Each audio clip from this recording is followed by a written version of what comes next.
And hello, Monster Squad. How are you all? Good evening. Or if you're somewhere else, good whatever it is. Good to see you.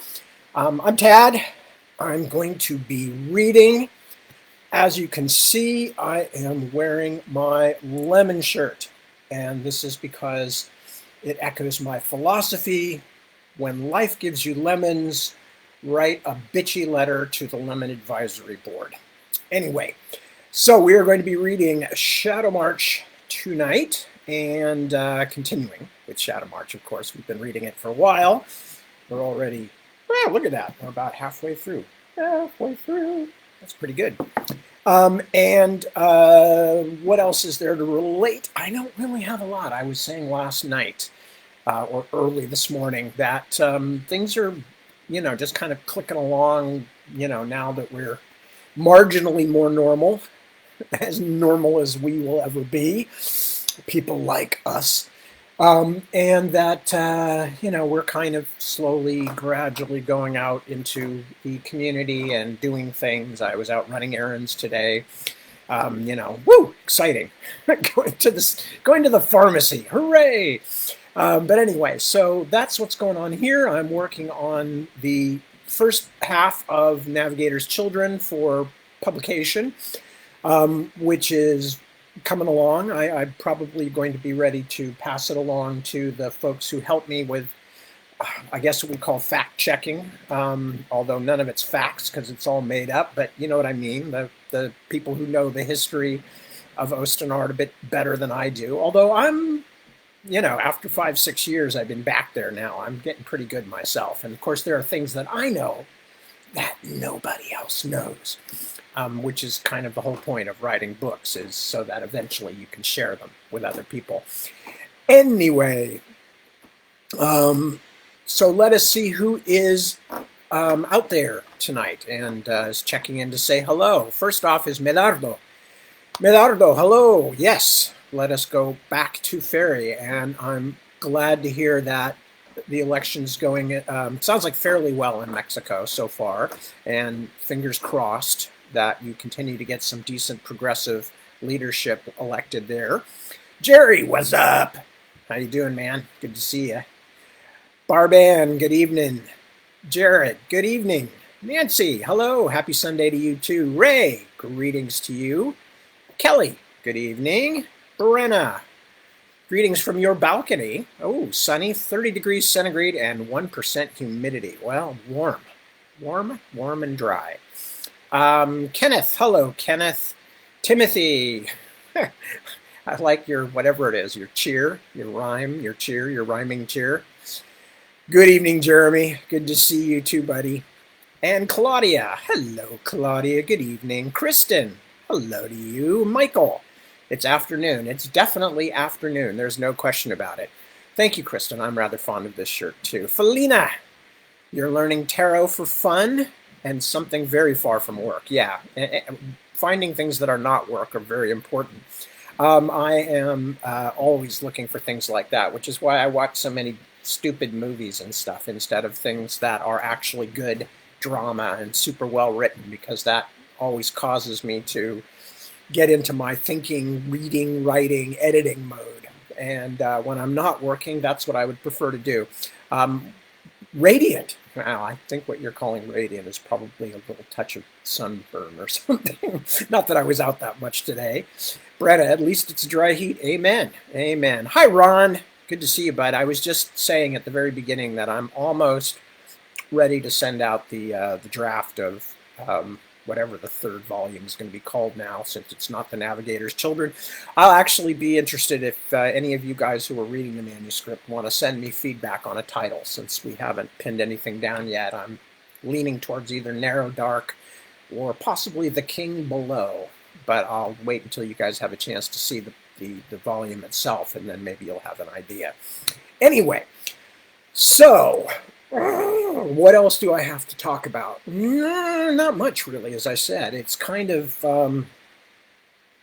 it's kind of same old at the moment, which is not a bad thing, certainly from the point of view of, somebody who's just gone through the pandemic with 6 people and several animals all locked in a house together, and now we have a little bit more freedom. As a matter of fact, our daughter is out this evening playing Dungeons and Dragons with one of her old high school teachers and another group of people. So, and that's really nice that she's been able to get out. We also are, as I said, just hanging out and doing stuff as always. So anyway, with all of that said, I think I might as well start reading. Hi, Kim. Good to see you too. And might as well start reading because I had to cut off in the middle of a chapter last night, early this morning. And that was slightly frustrating for me. I don't know about you guys, but I always prefer to be able to get to, an appropriate, an author-approved stopping place. Author-approved. Yeah, the author doesn't really care that much. I'm just reading. I wrote this so long ago. So many of these words were written over 20 years ago. It's really amusing to me to come back to these things after so long. It's really like reading somebody else's book, except I have these occasional flashes, like somebody like a Manchurian Candidate, somebody who's been deep programmed by some kind of weird hypnotic thing, and suddenly a sentence will come floating up, and I'll go, yeah, I think I remember writing that, but most of it feels not new, because I obviously recognize everything, but it feels like, don't remember writing that, only very vaguely remember it even existing. Anyway, so we return to Shadowmarch. The part where we're in, Ferris Vanson, Colin Dyer, and a group of soldiers have been sent by the Bryony on behalf of Southmarch to go find where this merchant Raymond Beck's entire caravan was, as he claimed, kidnapped or disappeared by something from behind the shadow line. Along the way, they found a young woman wandering in the woods named Willow, who is clearly, from Vanson's point of view, somebody who has been in some way in contact with the shadow line, because he recognizes her mental fuzziness, her dreamlike quality, and that's where we are. So anyway, he's been just trying to get some information out of her, but it doesn't work very well. So that's where we are.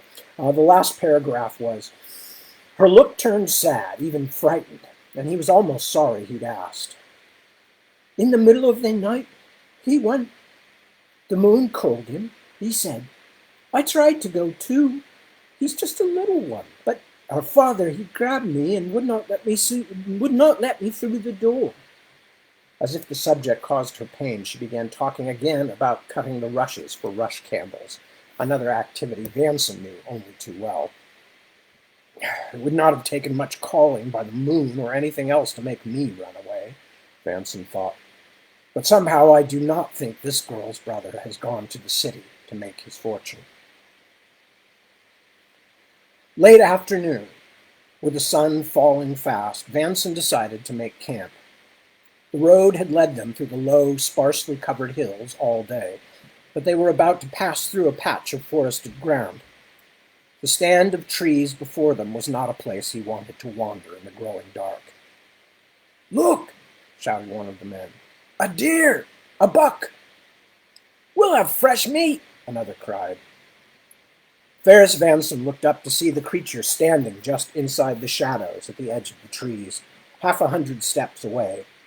It was large and healthy, with an impressive spread of antler, but seemed otherwise quite ordinary. Still, something about the way it looked at them, even as a few of the men were knocking arrows, made him uneasy. Don't shoot, he said. One of the soldiers raised his bow and aimed. Don't! At Vanson's shout, even though it had been looking straight at them, the stag, for the first time, seemed to understand its peril. It turned, and with 2 long leaps vanished into the cover of the trees. I could have had him, snarled the bowman. The old campaigner Southstead, whose grumbling ways had been the reason Vanson brought him, instead of leaving him home to gossip and spread dissatisfaction among the rest of the guardsmen. We do not know what is natural here, and what is not. Vanson was careful to keep anger out of his voice. You saw the flowers. You have seen the empty houses. We have enough to eat in our packs and saddlebags to keep us alive. Kill nothing that does not threaten you. Do you all hear me?" "What?" demanded Southstead. "Do you think it might be another girl magicked into a deer?" He turned to the other guards with a loud, angry laugh. "He's already got one. That's just greedy, that is." Vanson realized that the man was frightened by this journey through lands grown strange. As are we all, he told himself, but that makes such talk all the more dangerous. "If you think you know better than me how to lead this company, Mikhail Southstead, then say so to me, not them." Southstead's smile faltered. He licked his lips. "I meant only a jest, sir." "Well then, let us leave it at that and make camp. Jests will be more welcome over a fire." When the flames were rising and the girl Willow was warming her hands, Colum Dyer made his way to Vanson's side. "You'll have to keep an eye on our Micah, Captain," he said quietly. "Too many years of too much wine has curdled his heart and brains, but I had not thought him gone so far as to mock his captain. He never would have dared it in Muroy's day. He'll still do well enough if there's something to do."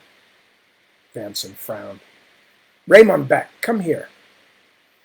The young merchant, who had spent most of the journey like a man caught in a nightmare from which he couldn't awaken, slowly made his way toward Vanson and Dyer. "Are you an honorable man, Beck?" He looked at Ferris Vanson in surprise. "Why, yes, I am." "Yes, Captain?" grunted Dyer. Vanson raised his hand. It didn't matter. "Good. Then I want you to be the girl's companion. She will ride with you. Trying to get sense from her is like sifting 1,000 weight of chaff for every grain of wheat. Anyway, and you may recognize better than I can if she says something useful." "Me?" "Because you are the only one here who has been through something like what I believe she has seen and heard and felt." Ferris looked over to where the men were gathering more deadfall for the fire. "Also, to be frank, it is better if the men are angry with you than angry with me." Beck did not look too pleased at this, but Colum Dyer was standing right beside him, cleaning his dirty fingernails with a very long dagger. So he only scowled and said, But I am a married man." "Then treat her as you would want your wife treated if she were found wandering ill and confused beside the road. And if she says anything that you think might be useful, anything at all, tell me at once." "Useful how?" Vanson sighed. "In keeping us alive, for one thing." He and Dyer watched as a chastened Beck walked back to the fire and sat himself down beside the near child, Wilhelm. "Do you think we're in such danger, Captain?" asked Dyer. "Truly? Because of a few flowers and a daft girl?" "Perhaps not. But I'd rather come home with everyone safe and be laughed at for being too cautious. Wouldn't you?" The night passed without incident, and by mid-morning the road had led them so deep into the trees that they could no longer see the dreary hills or the looming shadow line. At first that seemed a blessing, but as the day wore on and the sun, glimpsed only for brief moments through chinks in the canopy, passed the peak of the sky and began to slide into the west, Vanson found himself wondering whether they would have to spend the night surrounded by forest, which was not a comfortable thought. As they took their midday meal of road bread and cheese, he called Raymond Beck to his side again. "There's nothing to tell," Beck said sullenly. "I've never heard so much prattling about pigs and goats in my entire life. If we were to come upon her father's farm now, I think I might put a torch to it myself." "That is not what I wished to ask you. These woods, when you were riding through them, how long did it take you? On the way out toward settlement, I mean?" He tried a kind smile. "I doubt you were paying much notice to such things on your ride back." Beck's look was almost amused, but it didn't hide his misery. We went through no forest like this on the way out. What do you mean? You traveled on the Setland Road, did you not? The merchant's nephew looked pale and weary. Don't you understand, Captain? Everything has changed. Everything. I remember scarcely half these places from my journey. What nonsense is that? It was only a week or two ago. You must have passed through this wood. A road is not a river. It doesn't flood its banks and find a new channel. Beck only shrugged. Then I must have forgotten this wood, Captain Vanson. The afternoon wore on. The cleared space where the road passed through the trees was quiet and gloomy, but there were signs of life. A few deer, squirrels, a pair of silvery foxes that passed through a clearing beside them like midday moonlight before vanishing into a thicket, and a raven that, for a while, seemed to keep pace with them, fluttering from branch to branch, cocking its head to examine them with bright yellow eyes. Then one of the men on foot, who could no longer stand the raven's persistence in silence, chased it away with a stone. Vanson did not have the heart to scold him. At last, as the sharp shadows of leaves and branches on the road began to blur into a more general murkiness, he decided that they could not go on any longer in the hope of outlasting the forest. It would be dark within an hour. He bade the company stop and set camp at the edge of the trees beside the road. He was kneeling in front of the first gathering of kindling, trying to strike a light from his recalcitrant flint, when one of the youngest guardsmen came racing toward them along the edge of the forest. "Captain! Captain!" he shouted. "There's someone on the road ahead!" Vanson stood. "Armed? Could you tell? How many?" The young soldier shook his head, wide-eyed. "Just one, an old man, I think, and he was walking away from us. I saw him. He had a staff and wore a cloak with a hood up." Vanson was struck by the young man's almost feverish excitement. "A local woodsman, no doubt. He seemed strange to me." Ferris Vanson looked around. Work setting up camp had stopped, and all were now watching him. He could feel their curiosity and discomfort. "Well, then, we'll have a look. You come with me. Dyer, you too. Perhaps we can all shelter somewhere a bit more comfortable tonight if this old fellow lives nearby." The pair climbed onto their horses and followed the young guard along the road, past the point where it turned and took them out of sight of the camp. There was indeed a small, dark figure hurrying along ahead of them. Although the shape was bent, Vanson thought that if he was an old man, he must be a very spry old man. They left the young foot soldier and spurred ahead, thinking to catch up to the cloaked shape in a matter of moments. But it was growing dark quickly, and somehow, even though the road curved again only a little, they could not find him. "He's heard us come in and stepped into the trees," said Colin Dyer. They rode a little farther until they could see a clear stretch of road before them. Even in the poor light, it was quite clear no one was hurrying ahead of them. They turned and made their way back, riding slowly, peering into the thicket on either side of the road to see if their quarry was hiding there. "A trick," Dyer said. "Do you think he was an enemy? A spy?" "Perhaps, but—" Vanson suddenly pulled up in the middle of the road. His horse was restive, pawing at the ground impatiently. A little evening mist had begun to rise from the ground. "We've come back 2 bends of the road," he said. "Colin, where is the camp?" Dyer looked startled, then scowled. "You frighten us both, Captain. A little farther ahead. We've just mistaken how far in this failing light." Vanson allowed himself to be led, but after they had been riding for a while longer, Dyer suddenly reined up and began to call, "Hello! Hello! Where are you? It's Dyer! Hello!" No one answered. "But we're still on the same road," Colin Dyer said in panic and fury. "It's not even full dark." Ferris Vanson found he was trembling a little. although the evening was not particularly cold. Mist twined lazily between the trees. He made the sign of the trigon and realized he had been silently murmuring prayers to the gods for some time. No, he said slowly, but somewhere, somehow, without even knowing it, we have crossed the shadow line. Chapter 19, The God King. Deep hole, the sound of a distant horn, the salt smell of a weeping child. The air is hard to breathe. From the Bonefall Oracles. As usual, the high priest did not enter the dark room until Quiniton had already been led through an exhausting series of prayers, and the steaming golden cup had been set before her. High Priest Panhissir was another favored, and was at least as large and imposing as Luyan, but seemed to have studied the ways of real men as carefully as Luyan had studied those of natural women.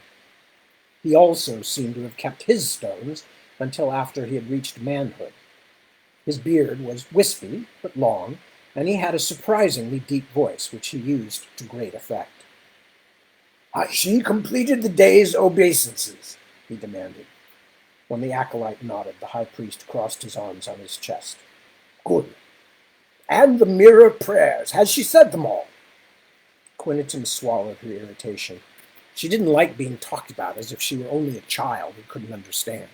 And considering that the hours-long prayer rituals in this small, mirror-lined chamber in the temple never changed, and that she had never been allowed to skip even one of the dozens of intricate chants, those many-named invocations of the sacred characters of Nushash, spoken into the largest of the sacred mirrors, praising the god in his incarnations as the red horse, the glowing orb of dawn, the slayer of night's demons, the golden river, the protector of sleep, the juggler of the stars, and all the others. Quiniton thought it was a bit much for the priest to act as if during his absence she might have been doing something else instead. "Yes, great one, O treasured of Nushash." The subordinate priest, also one of the favored, had the voice and smooth skin of a young boy, although he was clearly fully grown. He was vain, too. He liked to observe himself in the sacred mirrors when he didn't think Quiniton was looking. "She is prepared." Quiniton accepted the cup, a splendid thing of gems and hammered gold, in the shape of the winged bull that drew Nushash's great wagon across the sky, worth more than the entire neighborhood in which she had grown up, and did her best to look solemn and grateful. High Priest Panhissir, after all, was one of the most powerful men in the world, and probably held her life in his hands. Still, she could not help wrinkling up her face a little as she took the first swallow. It was lucky that the young priest always said his invocation so loudly.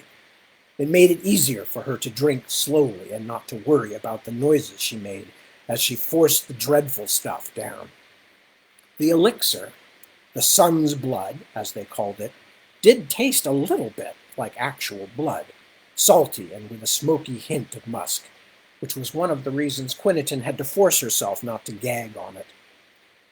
There were other flavors as well, none of them particularly nice, and although it wasn't spicy, it made her entire mouth tingle, as though she had eaten too many of the little yellow marash peppers.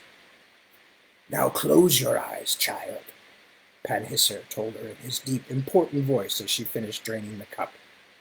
"Let the god find you and touch you. It is a great, great honor." The honor came more quickly than usual, and it was no mere brush this time, no dreamy caress as in past days, but more like being grabbed and shaken by something huge. It started as a feeling of heat at the back of her stomach and then spread swiftly up and down her spine, both directions at the same moment, like a crackle of fire through dry grass, flaring at last behind her eyes and between her legs, so that she would have fallen off the chair if the younger priest had not grabbed her. She felt his hands as though they were far, far away. as though they touched a statue of her rather than the real Quiniton. The rush of noise and darkness into her head was so powerful that for long moments she was certain she would die, that her skull would burst like a pine knot in a cook fire. "Help me!" she screamed, or tried to, but the words only existed in her own thoughts. What came out of her mouth instead were animal grunts. "Lay her down," Pen-Hissir commanded. His voice seemed to come from another room. "It has well and truly taken her this time." "Is there anything—" Quiniton could not see the young priest. She was in a night-dark fog, but he sounded frightened. "Will she—" "She is feeling the touch of the god. She is being prepared. Lay her back on the cushions so she does not harm herself. The great god is speaking to her." "But he's not," Quiniton thought as Pen-Hissir's voice grew fainter and fainter, leaving her alone at last in blackness. "No one's speaking to me. I'm all alone. I'm all alone." It grew thick around her then, although she didn't know, couldn't even guess what it was. She was having enough difficulty just holding what she was and who she was in her heart. The darkness threatened to suck it all away, all of what made her Quiniton, just as winter nights of her childhood had yanked the warmth from her face when she ran outside in a sweat after jumping and playing with her cousins. Now the darkness began to change. She still could not see anything, but the emptiness around her began to harden like crystal, and every new thought that passed through her mind seemed to make it ring, a deep, slow tolling like a monstrous bell of ice. She was heavy, heavier and older than any mere living thing.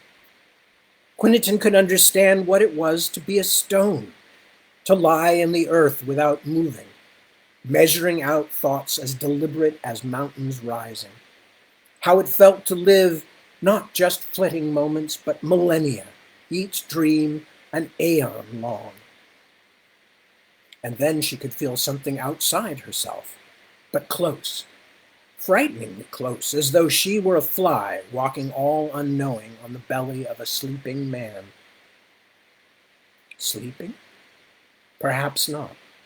For now she could sense the true size of the thoughts that surrounded and penetrated her, thoughts that she had for a moment imagined were her own, although she realized now that she could no more make sense of these vast ideas than she could speak the language of an earth tremor's rumble. Nushash? Could it be the great god himself? Quiniton did not want to be locked in this diamond-hard, resonant darkness anymore. The horrid shudder of the god's slow pondering was too much for her frail thoughts, so far from her and so much greater than she or any mere man or woman could ever be. Big as a mountain. No, big as Zand itself. Bigger, something that could lie across the whole night sky and fill it like a grave. And then, whatever it was, finally noticed her. Quiniton came up thrashing, her heart battering at her ribs as though trying to leap from her breast. As she woke to the burning brightness of the lanterns in the small temple room, she was weeping so hard she thought her bones would break, with a taste in the back of her mouth like corpse flesh. The younger favored priest held her head as she vomited. At last, an hour later, when the female servants had cleaned up after her and bathed her and robed her, she was taken back to Pen-Hissir. The paramount priest held her face in his hard hand and stared into her eyes, not in sympathy, but like a jewel merchant evaluating facets. "Good," he said. "The Golden One will be pleased. You are progressing well." She tried to speak, but couldn't, as weary and sore as if she had been beaten. "Autarch Sulepus has called for you, girl." Tonight you will be prepared. Tomorrow you will be taken to him." With that, he left her. The preparations were so exhausting and kept her up so late that even as she was being hustled down the hallways of the Orchard Palace to her morning meeting with the Autarch, and having got out of bed only an hour before, Quiniton was stumbling with fatigue. She was also still suffering the effects of the potion the high priest had given her the previous day, feeling it much more strongly than she ever had before. Even in these shadowed halls, the light seemed too painfully bright, the echoes too persistent. It made her want to run back to bed and pull something over her face. At the golden doors of the Autarch's reclining chamber, she and her small retinue had to step back and wait, as the great litter she had seen once before was maneuvered, somewhat awkwardly, out into the passage. The crippled Skotarch, Prusus, pulled a curtain aside with his cramped fingers to watch the proceedings. Then he caught sight of Quiniton, and his head twisted toward her, mouth hanging open as though in shock, although she thought that was more the slackness of his jaw than any real surprise at seeing a minor bride-to-be waiting for an audience with the Autarch.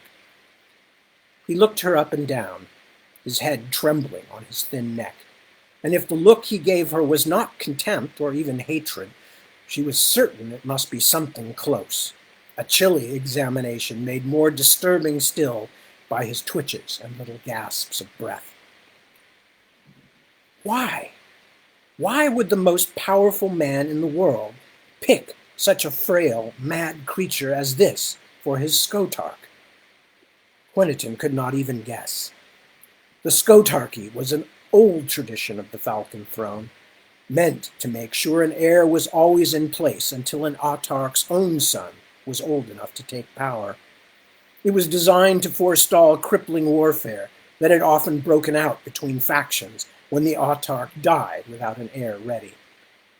The strongest and oldest part of the ritualistic tradition, however, was that if the Skotarch died, it meant that the Autarch had lost favor with heaven, and thus he had to give up his throne as well.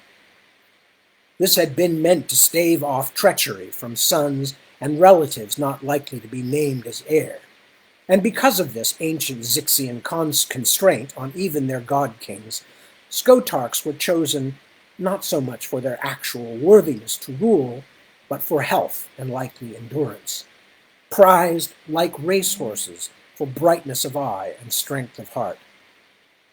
Until a few generations back, they had always been chosen during ceremonial games in which all contestants but the winner might die. This had been deemed fitting since the path to the Falcon Throne for aspiring Autarchs also tended to work the same way, except that the deaths were not generally so public. As Quiniton watched the trembling figure of Prusus withdraw into the cushioned depths of his litter, with a stammering cry that his bearers should hurry on, she could only wonder how anyone, especially someone like Sulepus with no suitable male heirs even born, let alone ready to rule, could have chosen such a pathetic creature as Prusus for his Skotarch, a cripple who looked to be tottering on the lip of the grave.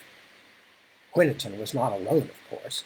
Nobody in the seclusion seemed to know the answer to that question, although it was much guessed at throughout the entire Orchard Palace.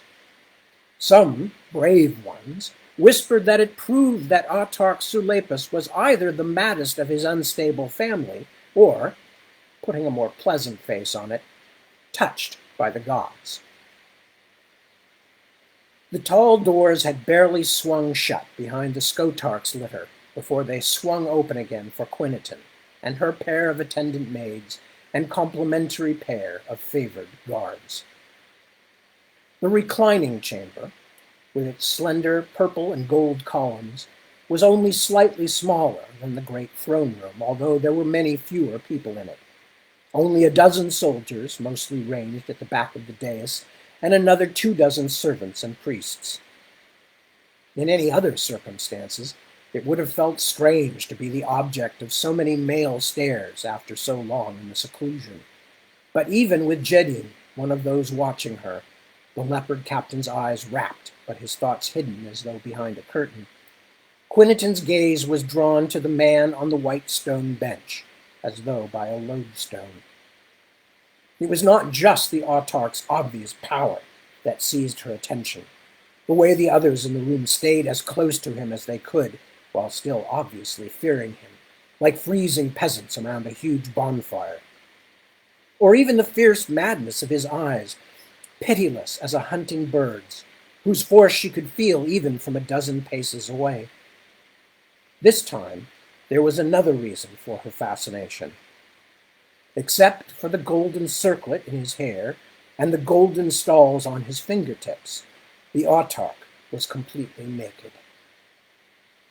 Quiniton realized that her cheeks were growing hot, as though the God King really did burn with some kind of flame.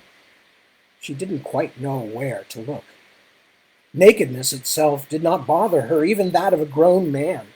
She had often seen her father and brothers bathe themselves, and the people of Great Zis did not wear much even when they were walking in the crowded, sun-blasted streets. And the autarch's golden-brown limbs, although long and thin, were by no means ugly. Still, there was a disturbing heedlessness to Silepus that made his unclothed form seem somehow more like that of an animal that did not know it was naked than a man who knew and reveled in it. There was a shiny film of sweat on all his skin. His member lay against his thighs, limp and long as the snout of some blind thing. "Ah," the autarch said in a bored tone that didn't match the expression in his eyes. "Here she is, the young bride-to-be. Am I not right, Panhisir? Is this not her?" "You are right, as always, Golden One." The priest stepped out from behind the slaves with the fans and waited behind the couch. "And her name was Quiniton, Golden One, daughter of Cheshret of the Third Temple." "Such an unusual name you have, child." The autarch lifted his hand, crooked a long, shining finger at her. "Come closer." Never in her life had she wanted more fervently to turn and run away as fast as she could. A beast panic that struck her as shockingly as if a jar of cold water had been dashed against her skin. For a moment, she could feel again the endless depths that had suddenly opened before her after drinking the sun's blood elixir. It seemed that if she did not do something, she would fall into blackness and never stop falling. Quiniton stood desperate to escape, although she couldn't quite say why, but in any case unable to do so, and fighting for breath. "Step forward," Panhisir said harshly. "The Golden One has spoken to you, girl." His eyes held hers now, and she found herself taking one small step forward, then another. The gold-tipped finger curled, and she moved still closer, until she stood beside the couch with the God King's long face only a hand's breadth or two below her own. She had never seen such eyes, she knew now. She could not imagine such bright, mad depths attached to anything that walked on two legs. Beneath the attar of roses and other perfumes lurked something base and disturbing, a salty tang like blood or even hot metal. The autarch's breath. "Her parentage shows, I think." The mightiest man on earth reached up his hand to touch her. She flinched and held steady as his fingertip, in its little basket of warm gold mesh, drew a line down her cheek that, in her imagination, rasped her skin and left behind a bloody path. She closed her eyes, feeling as though at any moment some terrible joke would be revealed, and someone would step forward, throw her down, and hack off her head. It almost seemed it might come as a relief. "Open your eyes, girl. Am I so frightening? The seclusion is full of women who have felt my touch with joy. and many others still praying I will come to them soon. She looked at him. It was very difficult. There seemed nothing else in the great room, no columns, no guards, nothing but herself and those eyes the color of old linen. "Do not fear," he said quietly. "Rather, rejoice. You will be the mother of my immortality, little bride-to-be, an honor like no other." She could not speak, could not even nod until she swallowed down the lump in her throat. "Good. Do what the old priest bids you, and you will have a wedding night that lifts you in glory above all others." He let his hand slide from her face to her breast, and she felt her nipples harden as if with fever chill beneath the thin robe. "Remember, all this belongs to your God." His hand slipped down over her belly, the finger stalls hard and cruel as a vulture's talons, as he carelessly cupped her groin. She could not suppress a little grunt of shock. "Prepare and rejoice." He let her go and turned away, lifted his hand. A cupbearer sprang forward to give him something to drink. The autarch was clearly finished with her. Pan-Hissir clapped, and the guards led her toward the door. Quiniton was trembling so badly as she left the reclining chamber that she almost fell and had to be steadied. Beneath her robe, she thought she could still feel every instant of his touch, as though his fingers had left a burning stain. Chapter 20. Lost in the Moon's Land. Middle of the forest. Name the guardian trees. White heart, stone arm, hidden eye, seed of stars. Now bow, and they bow also, laughing. From the Bonefall Oracles. Beric was furious to be summoned across the huge residence to Avonbrone's chamber in the middle of the night as though he were a mere courtier. He growled at the small boy who opened the Lord Constable's door when the child did not get out of the way fast enough, but he was disturbed as well by the urgent words of Brone's messenger. "The Lord Constable begs you to come to his rooms, Highness," the page had told him. "He respectfully asks that you come quickly." Beric's sleep had been plagued again, as so often, by evil dreams. As the door opened, a sickly, fearful part of him wondered if the big man planned some treachery. Beric almost flinched when the Lord Constable came across the small sitting room toward him, dressed in a monstrous nightgown, his buckled shoes pulled directly onto his bare feet. When Brone did nothing more suspicious than to bow slightly and hold the door open, another fear occurred to Beric. "Where's my sister? Is she well?" "To the best of my knowledge. I imagine she'll arrive any moment." Brone gestured to a chair, one of two placed side by side. "Please, Highness, sit down. I will explain all." His beard, uncombed and unribboned, strayed all over his face and chest like a wild shrub. Apparently, whatever had caused this unlikely summons had come after the Lord of Land's End was in bed. When Beric had seated himself, Brone lowered his own large frame onto a stool, leaving the other chair empty. "I've sent the boy for some wine. Forgive the meagerness of my hospitality." Beric shrugged. "I will take some mulled." "Good choice. That is an ugly chill in the corridors." "There certainly is," Bryony announced from the doorway. "I'm sure you have a good reason for getting me out of my warm bed, Lord Brone."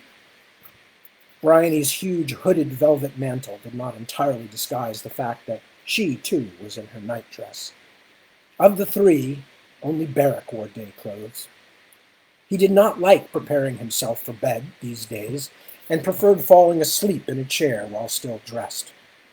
Somehow it seemed as though that might make it harder for the bad dreams to find him. Thank you, Highness. Brone rose again and made a bow before leading Bryony to the other chair. He winced a little as he moved. Beric was at first merely interested. The Lord Constable had always seemed, like Shazo, a man made of something sterner than mere flesh. But a moment later he felt a pang of worry. What if Brone died? He was not a young man, after all.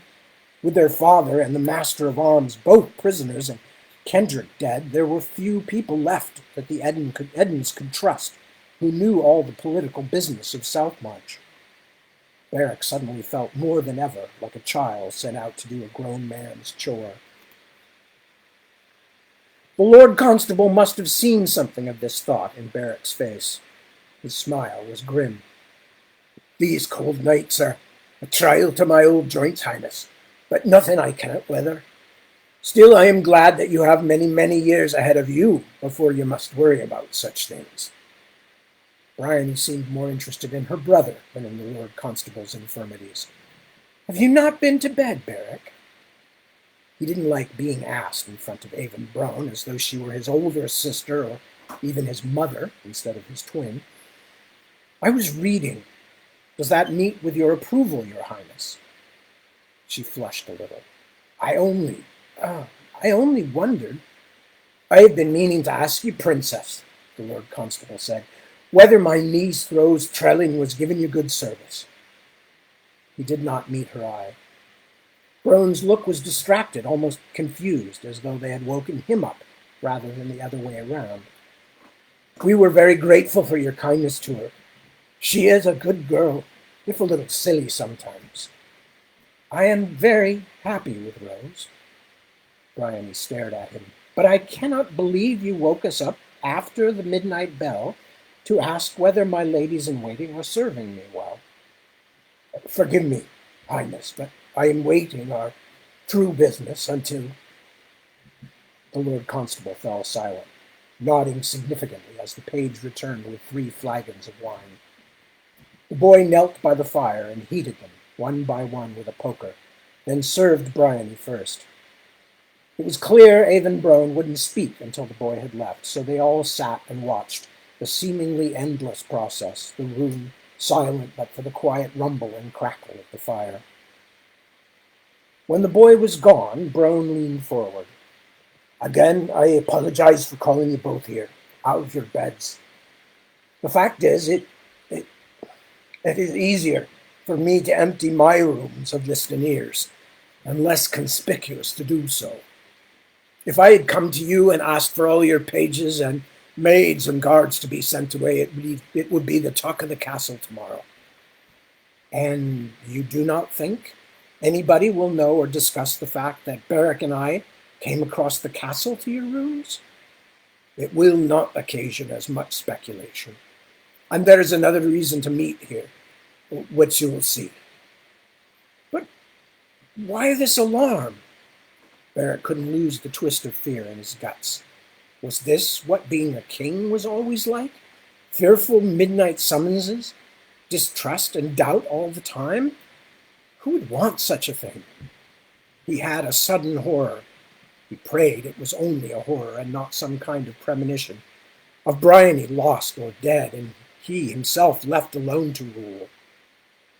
What is so urgent? He almost shouted. What cannot wait for morning and needs to be held secret? 2 things, 2 pieces of information, both of which reached me this evening, said Brone. One of them will require you to get up, so I will begin with the other while you finish your wine. He took a long swallow from his own flagon. Thank Ariel for the blessed grape, he said fervently. If I could not have a cup or 2 of warm wine at night so I can bend my old legs, I would have to sleep standing up like a horse. Talk, said Beric through clenched teeth. Your pardon, Highness. Brone tugged at his grey-shot beard. Here are the first tidings, whatever they may mean. Galen Tully seems to have disappeared. What? Beric and Bryony spoke at the same time. The Duke of Summerfield? Beric asked, unbelieving. That Galen Tully? Avon Brone nodded. Yes, my prince. He never reached Summerfield Court. But he left here with 12 armed men, Bryony said. Surely so many knights can't simply vanish. And we would have heard something from his mother, wouldn't we? That's right, said Beric. If anything had happened to Galen, that old cow would be at our gate by now, screaming murder. The Lord Constable raised his broad hands in a gesture of helplessness. They have only just begun to realize at Summerfield Court that he is missing. He sent word by a fast courier when he left here, and they expected him back a week ago. But no one was surprised he hadn't arrived. I imagine they thought he had stopped for some hunting or to visit one of his cousins. He looked at Bryony, then quickly away. It was only the day before yesterday that people began to grow alarmed. A horse that belonged to his friend, Ivan Kinney, son of the Baron of Longhow. You remember young Kinney, of course. A weasel, snapped Beric, always going on about how he wanted to become a priest and touching up the servant girls. The Kinney's horse, still with saddle and saddle blanket, was found wandering a few miles from the grounds of Summerfield Court. Galen had mentioned in his letter to his mother that Kinney was one of the men coming back with him. The Tullys have now searched the area all around the forest. No trace. Bryony put down her wine cup. She looked now like Beric had felt since he first received Brone's summons. May the gods preserve us from evil. Do you think it is something like what happened with that merchant caravan? Could it be the Twilight people? But Summerfield Court is miles and miles south of the shadow line, Beric hurriedly pointed out. He didn't like the thought of dark things slipping past that barrier and roaming the lands of men. He hadn't had even a single good night since the news of the caravan. We are much closer than they are. Nothing is impossible, admitted Avon Brone. I want you also to consider the possibility of something closer to home. Galen Tully left Southmarch a very angry man, a very powerful man too, especially now that your brother Kendrick is dead.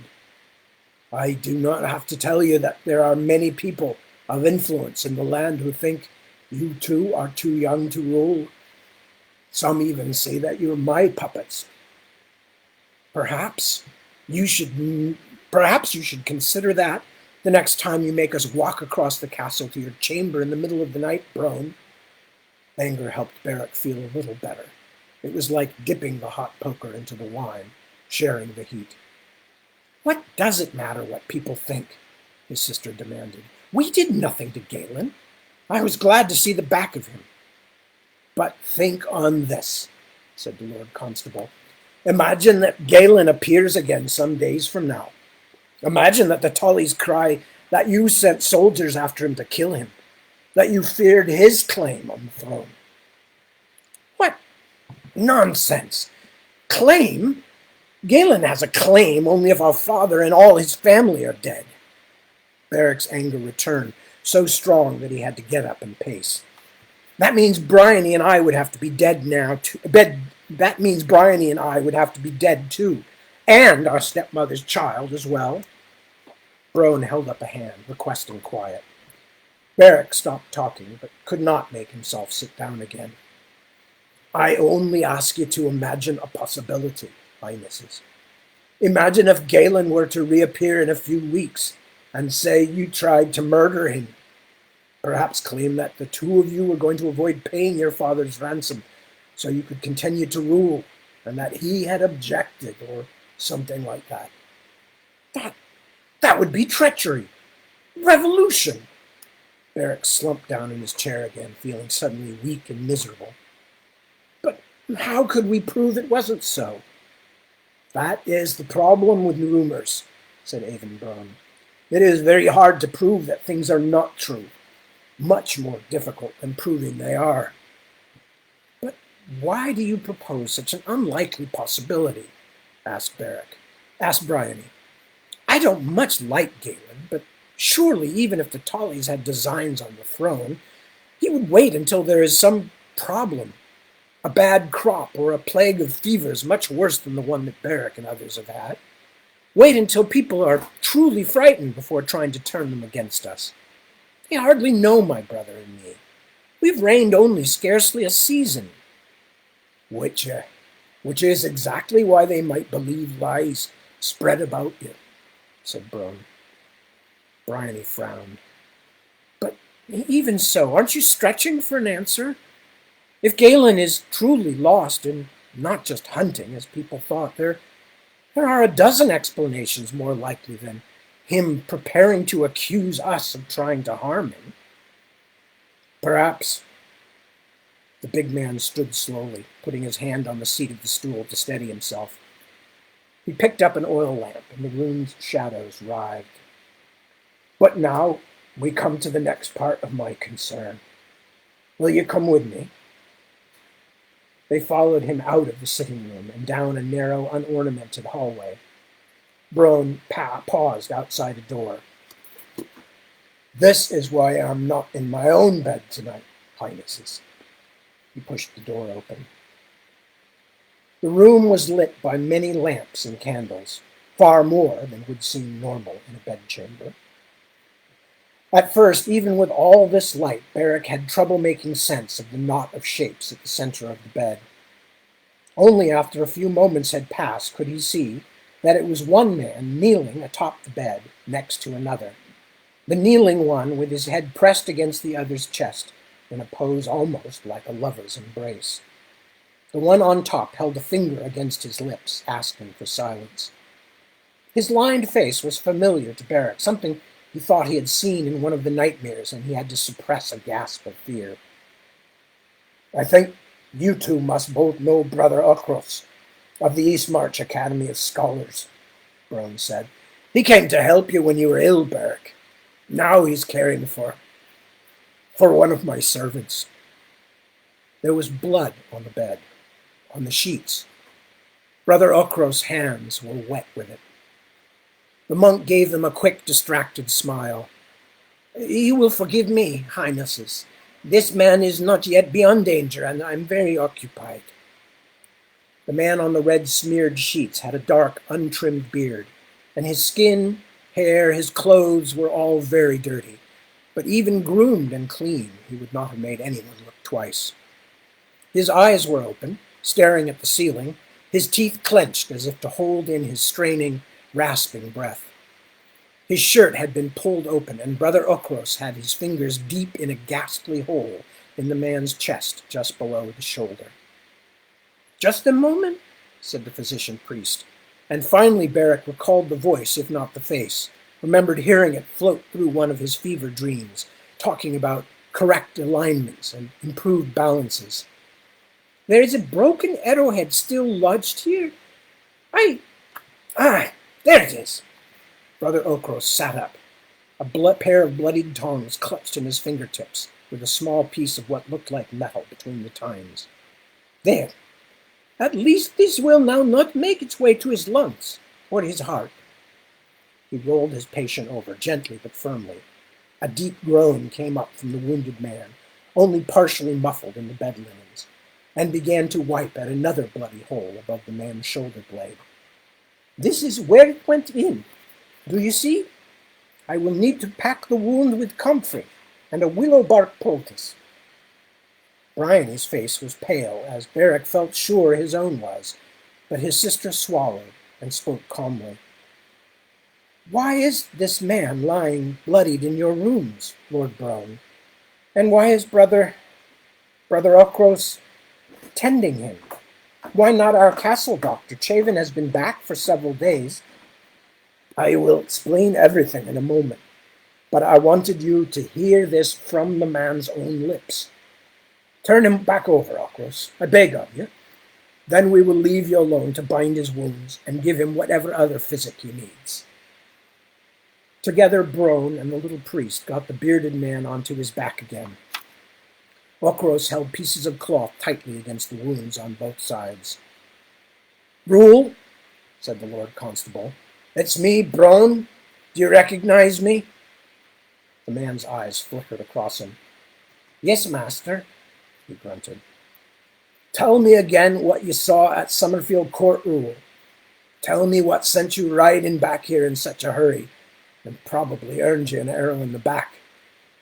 Brown looked at the twins. This man should have died on the road. Clearly, someone thought he would. Rule groaned again. Autarch's men, he said at last. In Summerfield. He fought to moisten his lips, swallowed hard.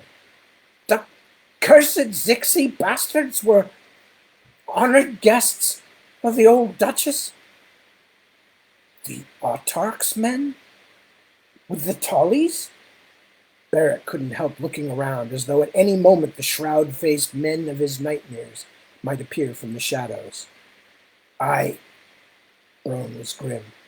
Now, come, and I will tell you the rest of the tale. And that's where we're going to stop for now. See if I can figure out how to get that back up again. There it is. Anyway, so that is where we're still in the middle of another chapter, because we read part of several bits. Anyway, never mind. I'm having trouble making words. Words hard. Tad difficulty words with. Now me. Not work. Anyway, so here we are, and now we are going. And now we are 6. Sorry, I have these A.A. Milne moments where these things just suddenly sweep over me. They're changing guards at Buckingham Palace. Christopher Robin went down with Alice. You know, things like that get into your brain in childhood. James Morrison, Weatherby, George Dupree took great care of his mother, though he was only 3. Anyway, so I one of these days I'm going to write a book called Now We Are 66, with lots of poems. But obviously I'm not ready to do that yet because I'm not that old. Anyway, with that, I am going to thank you again for joining me. I will be reading next Sunday at 2 o'clock in the morning my time. That is Pacific Daylight Time. And then after that, again at 7 p.m., this same slot, also next Sunday. And until that point, I want to thank you once more for your kindness in hanging out with me, and remind you to be good to yourselves and good to others. And keep it on.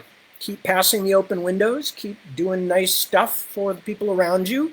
Take care of yourselves, and everything else will take care of itself. So, again, good night, cheers, peace, and goodwill.